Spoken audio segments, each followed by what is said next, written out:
కర్నూలు జిల్లా కౌతాల మండలంలోని ఎరిగిరి గ్రామంలో శ్రీ బసవేశ్వర స్వామి నూతన ఆలయ నిర్మాణ ప్రారంభోత్సవాన్ని ఆలయ నిర్వాహకులు, కమిటీ పెద్దలు, గ్రామస్తులు ఎంతో వైభవంగా నిర్వహించారు.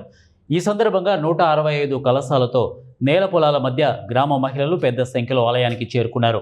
సోమవారం వేకువజామున శ్రీ బసవ శివలింగ ప్రతిష్టాపన ప్రారంభోత్సవ కార్యక్రమం జరుగుతోందని ఆలయ కమిటీ పెద్దలు తెలిపారు.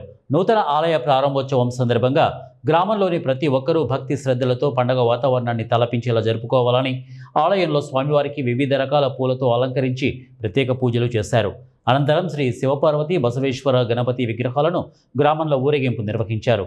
9వ తారీఖు పొద్దున్న 8 గంటల నుంచి విగ్రహాలు ఊరేగింపు జరిగాయి. డొల్లులతో, బాజా భజంత్రులతో, అలాగే ఆడపడుచుల కలశాలతో నడుమ ఈరోజు ఊరేగింపు జరిగింది.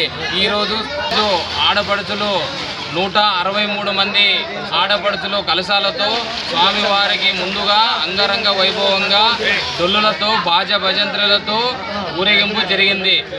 ఈరోజు సాయంత్రం స్వామివారికి నీళ్ళలో పెట్టి ఒడ్లలో స్వామివారిని అభిషేకం చేసి రేపు తెల్లవారుజామున స్వయం కృతితో పూజల కార్యక్రమాలు ప్రారంభం చేసి పొద్దున్న 8 గంటల నుంచి 9 గంటల మధ్యన స్వామివారి లింగ ప్రతిష్టాపన, అలాగే 10 నుంచి 11 వరకు అమ్మవారు గణపతి విగ్రహాల ప్రతిష్టాపన, 11 నుంచి 12 మధ్యన ధ్వజస్తంభం ప్రతిష్టాపన కార్యక్రమాలు మహామంగళారతితో పూజలు నిర్వహిస్తారు. అలాగే 12 తర్వాత అనంతరం